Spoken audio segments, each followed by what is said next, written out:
Hey, Cop, welcome. So this first area here is kind of you have to clear out certain named mobs effectively. So I think it's pretty safe to assume that you're always going to want to go here and get these three. It's kind of like 2 packs together. The main problem here is this marksman or whatever, houndmaster. It's going to try to enrage these dogs. It's called Loyal Beast, the name of the spell. So if I were you, I'd recommend keeping an eye on that, especially as a monk. You could do multiple things like Ring of Peace, Paralyze, knock it back. But here is the first Loyal Stoneburn. This is the mob I was talking about. A Venthyr can mind control that and do insane things with it. Otherwise, one way or the other, you probably want to try to get both of these here and use it there. Are we going to do that? We have a guy who is a Venthyr, so hopefully. But yeah, this is a really good time for it. One way or the other, just literally just using it is all that, you know, no matter where you use it, it's going to make a big impact. And you'll see, I'll show that breath there, it does a lot of damage. I'll show after the pack is dead how much overall it dealt from him. But it will be his top damage, very likely. But typically I think the trash is looked at as some of the easier trash in the game, especially this first half. The count in here is very fluid as well, very flexible. So as you see, top damage by a mile, and it just flies away after a certain period of time. Not exactly sure how, but it's good because now we have the right amount of count for after this. And we also have no, don't have to fucking deal with that mob. It's actually kind of a pain to deal with that mob. Now this mob here, this Depraved Collector, it's with this church elemental. We have to kill this church thing. It's part of the dungeon like requirement to get the boss out. But there's a mob here, this collector. It does this channel that's going to spawn an ad every second it channels. So I like to interrupt it. I don't necessarily know if it's that big of a deal, but spawning a bunch of ads, having them run around is not a good idea. So to my knowledge. But otherwise, it's just like you can kind of pull like a big AoE pack here usually. And then ideally, after all of this dies, we'll have our first Prideful buff. But it has to die evenly. And it looks like that will happen. Wait, Metro, slow down. I'm lost, says Stromy. Yeah, don't worry about Cop, don't worry about Stromy. He's always lost, so nothing to worry about. Yeah, here's the first buff. The only problem is, even though it spawns in a good spot, we're really far away from any other trash. So I do oftentimes maybe get a little too zealous in trying to run back with this thing.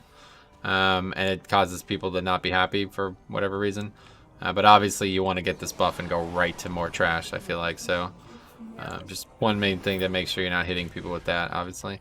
If you have not seen anything about these mobs, you're going to want to look into that. But long story short, they spawn every 20%. When you kill them, they give you a big buff that you really want to try to use well. Fortunately, it's probably going to cause a lot of contempt in pugs. And they do one mechanic, really. It's that red line thing. If that hits you, you get stunned. Take a good amount of magic damage. The other thing, obviously, the longer you fight them, the more damage they do. So you typically do not want to have them aggro in the middle of a pack or in the middle of times when you're kind of occupied by other things.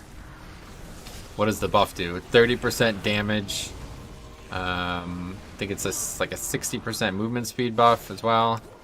And then it also like massively regenerates mana. So if you you know, if you can go into that pack with little mana, it's like really high value. Because I don't know if you've heard about it, but the like water changes. There's like a big change to how drinking works now, so kind of a big deal. Same thing though, you're gonna see a lot of these Hound Masters. You just want to make sure you're dealing with them. Otherwise, it's very straightforward trash. Standard, just interrupt when you can kind of stuff. The dogs are relatively dangerous, but there's not a lot of problems down here. I want to do 30% damage and run fast. Gotcha. What would be another move? What would another move be there besides going back? You can't. You have to go. Like there's 3 of these church elementals, and one's over there, and the other ones are over here. So there's no way to like skip that or something. Yeah, another good option. There's another Loyal Stoneburn right here, and then I'll show you. There's a couple more still to come. There's one right by the boss, and then there's one on the opposite side of this courtyard too. So using this one here, I think, seems like a really good idea, especially because we can get a nice big trash pull. And again, as you see, actually, it's not quite doing as much damage as his stuff, but it will by the end, I assume.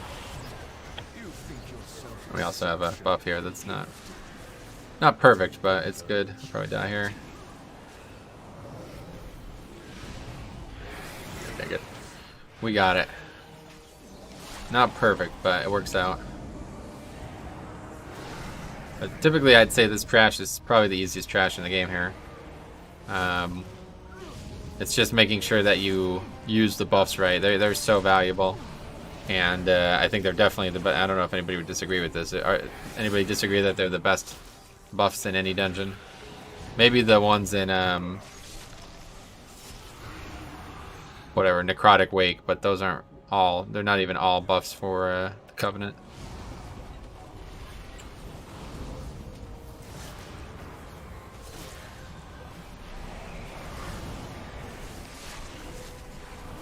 So again, this is the third house elemental that is mandatory. Try to keep this collect sins interrupted, I guess. Especially on like Necrotic or something like that. It's gonna be a big problem. And yeah, this guy does like he does like a physical kind of slams the ground and deals physical damage. This is the same mob we fought 3 times now, so all of these instances, thrash right there, it's physical damage. Otherwise, just he does like a little gray circle type thing, so knocked it up. Now the main thing here is you don't want to use this for this pack. You want to use it for the boss. So try to make sure nobody aggroes that. Oh, yeah, so it aggroed. So not ideal. Ideally, we'd use it for the boss, but especially on Tyrannical Week. We're also going to have another mob here, so you really can get the splits you need perfectly without even trying. No, it's fine. We can go and grab those ones, which I think is probably a good idea. So that Loyal Beast cast got off. So that's not actually interruptible, but it's just stunnable and stuff. And it massively enrages those dogs or bears or whatever you consider them. So you're going to need to kite. Good idea to use... I guess we'll have to go boss, unfortunately. Might still be able to go over and get it if you're really crafty. I don't know if it would work, though. Yeah, I don't think it's going to be worth it, though. We'll probably just go boss, and this will be the first boss. This boss is actually really, really easy, but it's got mechanics that are really punishing if you don't do them right. So we'll hopefully see that. As melee, though, I don't think it's that bad. I think it's a little bit harder as ranged, actually, because you have to stay pretty close to the boss. I feel like a lot of people aren't used to that, so... Okay, that's terrible. It just randomly dies. Shadowlands actually next week. Are you kidding me? Yes. Alright, so we're about to wipe, it looks like. Don't know what's going on here. But anyway, so there's this big red ring. You have to stay in this at all times. If you don't, you get feared. Luckily, as melee, that should never be a problem. The main mechanic here is this crumbling slam, though. He's going to do it a lot on the tank, and he's going to do it infrequently on a player. Heave debris, it's what it puts on the player. Crumbling slam is what he does on the tank. When he does it, he puts a little patch of red shit on the ground, which does a bunch of damage and slows you. The big problem is he does this mechanic, which is very similar to Alien Cutter Beams type mechanic from the old days. And it's going to flip at some point, kind of like the one boss in Nighthold. It's going to turn randomly. It doesn't always do it, I guess. But sometimes it flips. Yeah, so there you go. So it stopped and was going to turn the opposite direction if we let it. Or if it went on longer. But so yeah, you obviously have to kind of keep the boss away from these things. Ideally not hit the whole group like I just did there too. That was a big mistake. But I'm trying to keep them in a good position. And not feel like I have to constantly move the boss. It's a little harder than it looks though. And that slow is actually a physical slow, so I'm not able to dodge it as Death Knight. Not exactly sure how the fear works because I've never done it as anything but a tank, but I'm pretty sure if you're out of the ring for any extended period of time, you get feared. Have you tried the storming affix yet? Yeah, I've done it a bunch. So that's it. You see how that works? Pretty easy. I think this is what? Oh, it's actually physical damage? That's surprising. The wait has been so long for Shadowlands. Yeah, I guess you're right.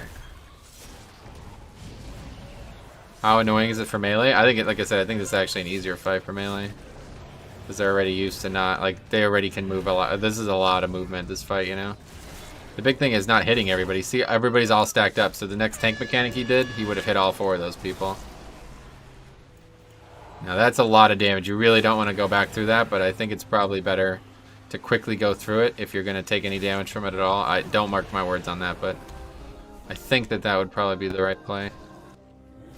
If you have to take damage from it, I think it's probably better to quickly run through it and not have any prolonged time in it. Now there's another Stoneborn here, but I mean, people are probably going to pull it. I haven't really done it because count is actually like really particular here. This is like a really easy to skip area, so I don't think people want to pull more than they have to. So we'll see exactly what routes develop, but I'd imagine some people will want to try to get this mob. Maybe like combine these things. That's probably not a bad idea. Watching it since April. What are we talking about? Let's try that. Yeah, that's like a pretty good pack right there.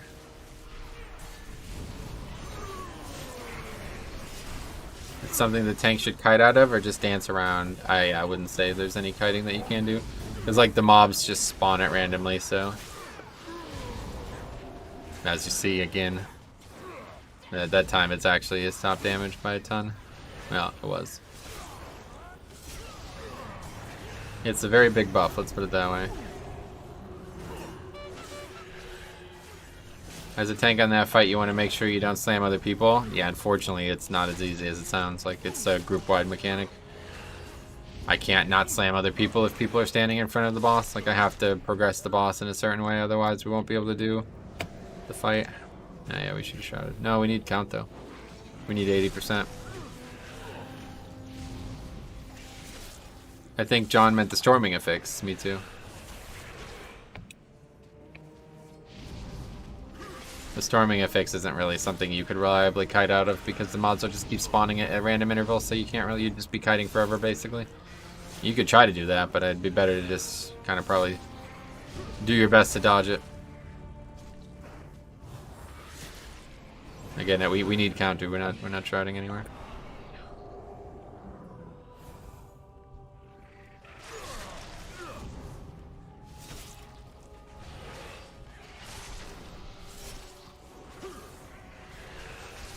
Isn't enough either. We need one more pack. We should have gotten those small mobs probably. I'm not really sure. Let me just get another one of these. Probably a good idea. After we kill this one.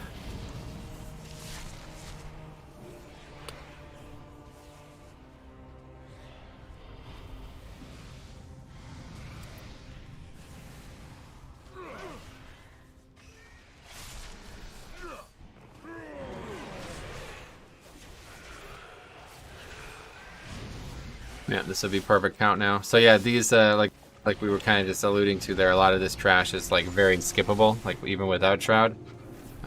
Really, there's nothing, I wouldn't even say there's anything that, as a DPS, you have anything to be concerned of here. These slashers are some of the harder hitters, so I wouldn't be surprised if people do skip these. And they kind of like alternate, like they're turned to stone, and you can actually skip both of them without even a Shroud. But I like to get 80% here because this boss is actually, in my opinion, the hardest boss in the dungeon. There's only 3 bosses, but he's definitely the hardest boss in the dungeon. Just, oh no, there's 4, but yeah. Anyway, this is the hardest boss in the dungeon just because it's got a lot of mechanics, and if you do them really quickly, like the quicker this fight goes, the better it usually ends up. So again, we're just gonna get this buff and then pretty much immediately go here. I don't get stunned by this Feral Druid. Now this boss is very, I'd say it's just like a straight up DPS race. If the quicker you can kill this boss, the easier it gets. But it does have a couple key mechanics that you have to be aware of. That's obviously just something you dodge, that blood shit on the ground.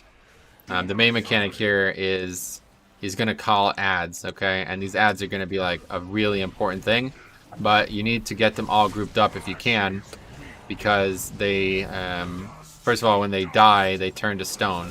So you need to hit him with this debuff. I don't know if he's going to do that. It looked like he did, yeah. You need to make that circle hit them.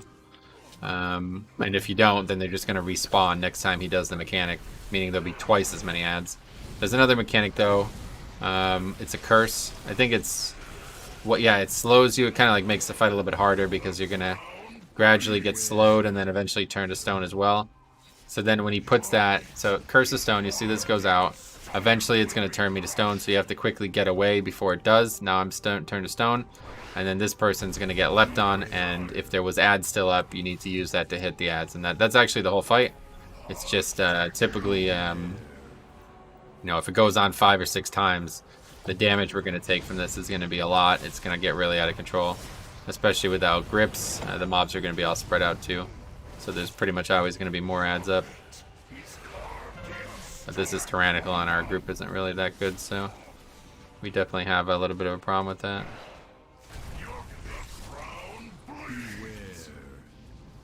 Usually on Fortify, when I've done this before, we kill this before a second set of ads even complicate the encounter. But now we see we've missed a couple, so we're going to have a couple stragglers that are going to be out immediately. So I'll just put D&D down and grip these two. The rest kind of funnel in. A lot of times they kind of just funnel in. It's almost like if there's a little bit of a, maybe like a, kind of like a generosity, like a period of generosity where they're not casting for a second or two. And if you get them kind of in quickly, then they'll just start casting after that.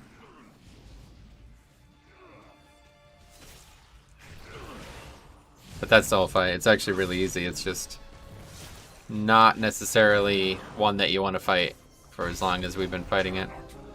Now here's probably the hardest pack in the whole game here. These are 2 Hound Masters and 3 dogs or bears or whatever, so it's a good time to have Gore Fiends back up because these guys are all casters and yeah, pretty dangerous pack. But again, you know, just stun them. If you see the Loyal Beast cast, you want to try to disrupt that if you can. That's the main thing. I figure that gets off and the tank doesn't kite, it's just a guaranteed wipe, or guaranteed death. That time it looked like 2 did try to get off, but we interrupted it somehow. The imps move in as long as nobody does damage to them. There you go. Cool. Tagore. Good call. Yeah, that does seem like that way. It's like for a second or two, they don't cast. And see, now the dog's really big. Now that's actually an enrage, so it can be removed by Hunter, Rogue, Druid, etc. Now again, there's 2 more Loyal Stoneborns in here. You can't have more than 1 active at a time, so it's probably a good idea to go in there and get 1 now, I guess.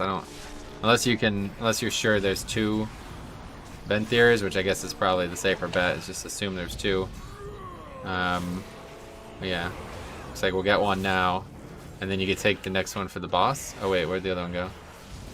Maybe that doesn't work that way. Well, either way, there's at least 1 in this room. I thought there was 2.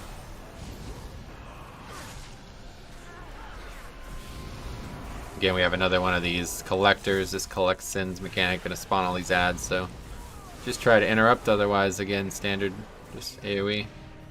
Yeah, I could have swore there was usually 1 over here, but I guess 1 flew away. Oh, interesting. So when you get 1, the other one goes away. So that's definitely, you gotta be a little bit more judicious with that then. Okay, so here's this boss. This is a really, really, really easy fight, especially if you have one of those ads.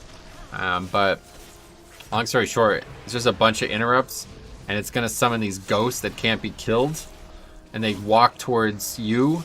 So what you want to do is you want to walk them towards one of these little jars or whatever. You see here it is, Ghostly Parishioner, can't be killed. It's just gonna do AoE. So just walk it towards this thing, and that's it. It goes away. Ideally, you kill it before 4 go out. I'm not really sure what happens if you don't. Starfall is the only mechanic that will hit all the imps immediately. Oh yeah. Just back from lunch and you're running with a feral, unfortunately, yeah. Yeah, I don't know what happens if more than 4 of these spawn though. I think nothing is the answer, but maybe there is more that come out. I'm not really sure. Guess we're looking like we're gonna find out though, because we didn't lust or use the buff. I don't think we should have lusted here, but typically this fight, if you kind of overpower it, it's really easy. Now the end is actually gonna be perfect. We have 7% count left, and that's exactly what we need. So even though there's probably 1,000 ways to tackle this dungeon count wise, I think they're all just overthinking it. Like, sure, maybe at like the highest level you could maximize like an extra 30 seconds out of the route somewhere, but I would say the main thing is just making sure you use the Venthyr buffer well, and making sure that you, obviously focus on the right targets when you're doing the trash. If there's no deaths to trash, this is probably the easiest dungeon in the game by no small margin. You're making a live guide. Say nothing if you agree Pikachu is real and has never been a hat. No, Pikachu is definitely a hat. I am making a live guide, sort of. I was supposed to play with Cop today, but he's not able to make it, so I'm just recording, just kind of doing a something that he could watch in post, basically. But yeah, it's actually 4 ads have been used now, so there's another one that's just, I guess that's just like kind of an enrage on the fight now. There's no way to get rid of that mob, seemingly. I don't know how you would stop that. That's news to me. I've never seen that happen, but anyway, that's it. This is an easy upgrade now.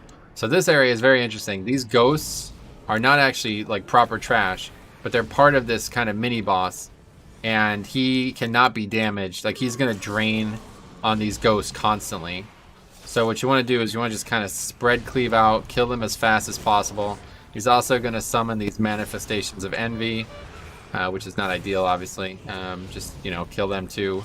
But the main thing is making sure we get all these ghosts killed. You can race beyond explosive, it's going to be a slight problem. But I wouldn't even worry about the actual mob because, you know, every time he channels, he's going to heal pretty much to full.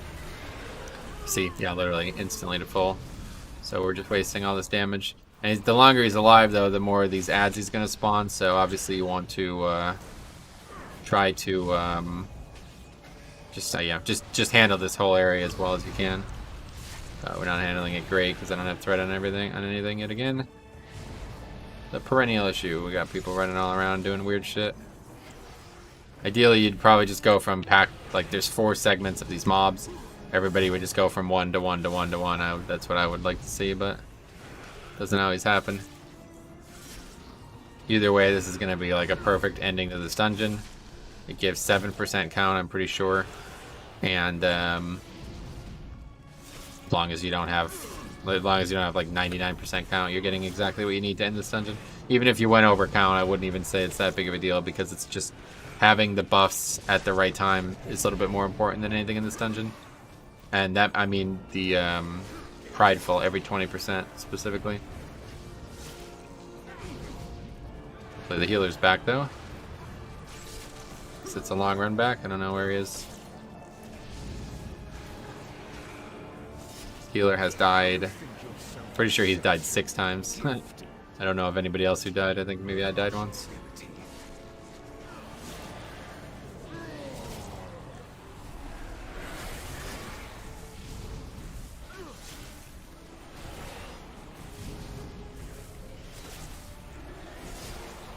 Yeah, so just kill this, get the buff, and then we go for boss, and that is that. Provided this guy here gets here. He's finally here.